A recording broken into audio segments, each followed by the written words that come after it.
तीसरे सबसे बड़े अमीर की कहानी शुरू होती है जब नरेंद्र मोदी 2001 में गुजरात के 14वें मुख्यमंत्री बनते हैं। ये दौर अडानी का स्वर्णकाल कहा जाता है। मोदी के संपर्क में आने के बाद उन्होंने लंबी उड़ानें भरी। मोदी सरकार अपने पहले कार्यकाल में अडानी के साथ अंबानी पर भी मेहरबान थी, मगर दूसरे कार्यकाल में हर तरफ हर तस्वीर में अडानी है।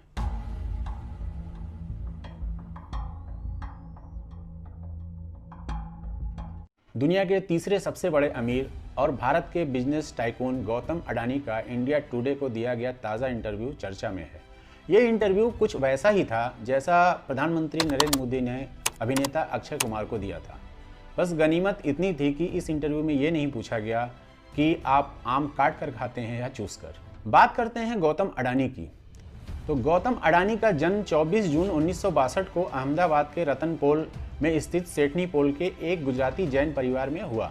उनके पिता का नाम शांतिलाल जैन, उनकी माता का नाम शांता जैन अडानी है। दुनिया के आज तीसरे सबसे बड़े अमीर की कहानी शुरू होती है जब वो सिर्फ 16 साल की उम्र में बम्बई चले गए और वहाँ पे उन्होंने अपना हीरे का व्यापार शुरू किया। व्यापार बहुत सफल नहीं हुआ, वो वापस अहमदाबाद लौट आए। साल 1988 में उन्होंने कमोडिटी एक्सपोर्ट इंपोर्ट करने वाली कंपनी के रूप में अडानी इंटरप्राइजेस की शुरुआत की, जिसका टर्नओवर उस वक्त 2.2 करोड़ था। साल 1991 में हुए आर्थिक सुधारों ने उन्हें आगे बढ़ने में मदद की। 1992 में अमेरिका की कंपनी कारगिल के साथ गुजरात के मुद्रा से नमक निर्यात का काम शुरू किया। बाद में कारगिल अलग हो गई और गौतम अडानी इस कंपनी के अकेले मालिक हुए। तब उनकी कंपनी की कीमत 150 करोड़ थी। इस तरह धीरे धीरे गौतम अडानी आगे बढ़ रहे थे। 1993 का साल गौतम अडानी के लिए बेहद सफल रहा, जब उनकी कंपनी को मुद्रा पोर्ट के संचालन का कॉन्ट्रैक्ट मिला और वहीं से उन्होंने कोयला निर्यात का काम शुरू किया। उस समय उनकी कंपनी की नेटवर्थ करीब 2853 करोड़ थी। साल 1996 में अडानी पावर लिमिटेड अस्तित्व में आई। तब तक अडानी ठीक ठाक उद्यमी बन गए थे, लेकिन इतने बड़े भी नहीं थे कि उनकी गिनती विश्व के प्रमुख व्यापारियों में होती। तभी एक महत्वपूर्ण घटनाक्रम होता है। नरेंद्र मोदी 2001 में गुजरात के 14वें मुख्यमंत्री बनते हैं। वो लगातार 4 बार 2001 से लेकर 2014 तक गुजरात के मुख्यमंत्री रहे। ये दौर अडानी का स्वर्णकाल कहा जाता है। इस काल के पहले तक अडानी बस एक सफल भारतीय व्यापारी थे। मोदी के संपर्क में आने के बाद उन्होंने लंबी उड़ानें भरी। उन्होंने ऑस्ट्रेलिया, इंडोनेशिया में कोल माइंस, पोर्ट और रेलवे जैसे कारोबार में कदम रखा। साल 2010 में उन्होंने इंडोनेशिया में कोल माइनिंग का कारोबार शुरू किया। साल 2011 में अडानी ने ऑस्ट्रेलिया के अबार्ड पॉइंट कोल टर्मिनल को 2.72 अरब डॉलर में खरीदा। इसी दौरान एक और महत्वपूर्ण घटनाक्रम होता है जब 2014 का लोकसभा चुनाव आता है। 2014 के लोकसभा चुनाव के लिए अडानी ने नरेंद्र मोदी और बीजेपी के लिए अपनी थैली दिल खोलकर खोल दी। मोदी जी खुलेआम अडानी के जहाज का उपयोग चुनाव प्रचार में करते दिखाई दिए। अडवाणी बनाम मोदी की लड़ाई में भी गुजरात बिजनेस लॉबी, खासकर अडानी के समर्थन से मोदी विजेता बनकर उभरे। उस एहसान को मोदी सरकार आज तक चुका रही है। व्यापार के हर सेक्टर में आज अडानी की कंपनी बड़ी खिलाड़ी है। कल इंडिया टुडे को दिए ताज़ा इंटरव्यू में अडानी ने कहा कि ग्रीन एनर्जी उनका सपना है, जबकि इसकी हकीकत ये है कि अडानी कोयले की काली कमाई के बड़े खिलाड़ी हैं। उनकी कमाई का लगभग 40% हिस्सा कोल एनर्जी से आता है। मोदी सरकार राज्य सरकारों को मजबूर करती है कि वो अडानी का आयातित कोयला 6 गुना महंगे दाम में खरीदें।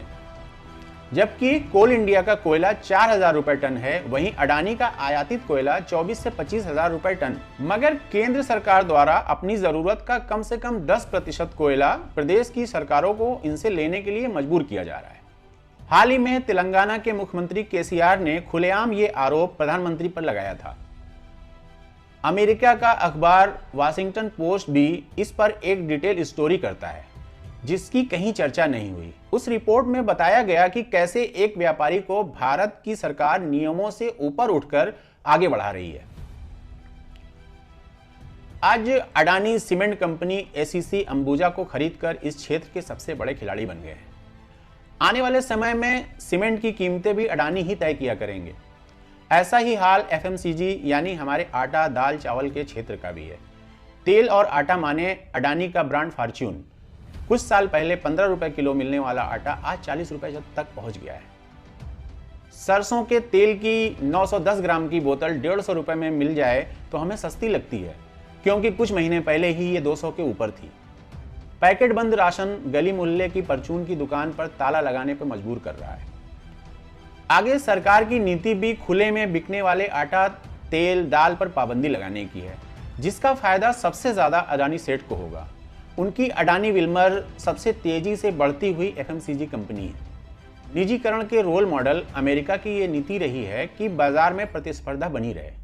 किसी भी एक कंपनी की मोनोपोली बनते देख उस पर तुरंत एक्शन होता है, जैसा कंप्यूटर सॉफ्टवेयर एकाधिकार के मामले में माइक्रोसॉफ्ट के साथ हुआ।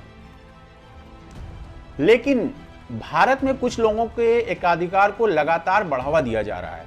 मोदी सरकार अपने पहले कार्यकाल में अडानी के साथ अंबानी पर भी मेहरबान थी, मगर दूसरे कार्यकाल में हर तस्वीर में अडानी है। आज भारत के 8 एयरपोर्ट 7 सी पोर्ट अडानी के कब्जे में है। सीमेंट की 2 बड़ी कंपनियां अडानी खरीद ली है। इन सब के लिए सरकारी बैंकों ने कंटेनर भर भर कर अडानी भाई को लोन दिए। लोन का एनपीए हो जाए तो भी मुस्कुराते हुए दूसरे लोन की डिलीवरी के लिए लाइन लगाकर बैंक खड़े हैं। अडानी का 6 गुना महंगा कोयला सभी राज्य सरकारों को खरीदना ही है, वरना उनकी कोल इंडिया से होने वाली आपूर्ति रोक दी जाएगी। तेल आटा माने फॉर्च्यून हो चुका है। हिमाचल के सेब का रेट भी अडानी तय करते हैं। वहीं अडानी गेहूं के बड़े बड़े भंडारण केंद्र खोल रहे हैं।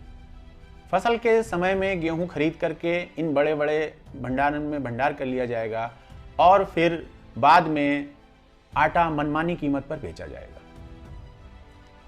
और बहुत दूर छोड़िए, सन 2020 में गौतम अडानी की नेटवर्थ सिर्फ $9 बिलियन थी और आज कई गुना बढ़कर $127 बिलियन हो गई है, जो उन्हें दुनिया का तीसरा सबसे बड़ा अमीर बनाता है।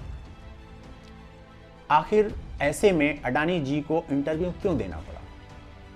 जब सब कुछ कुलाचे भर रहा है, कहानी एक छोटे से टीवी चैनल की है, जिस पर एक अदना सा एंकर रोज रात को 9 बजे गले पे जोर देकर लगातार 8 साल से सरकार से तीखे सवाल कर रहा था।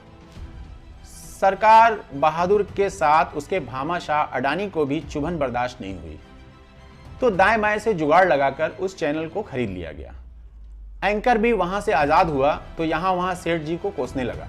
उधर एक और आदमी जिसे पप्पू घोषित कर दिया गया था, वो भी एक ही सफेद टी शर्ट में हर रोज अडानी अंबानी की सरकार बोल बोल के कान पका दिया है।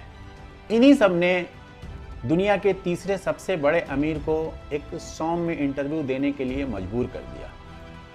वो तो आमों का मौसम नहीं था, वरना ये सवाल मौजू बन जाता कि आम को कैसे खाते हैं, काट कर खाते हैं या कि चूस कर खाते हैं। खुली बात को सपोर्ट करने के लिए सब्सक्राइब करें, लाइक करें और शेयर करें। बेल आइकन को दबा कर रखें, जिससे हमारे वीडियो आपको लगातार मिलते रहें। नमस्कार।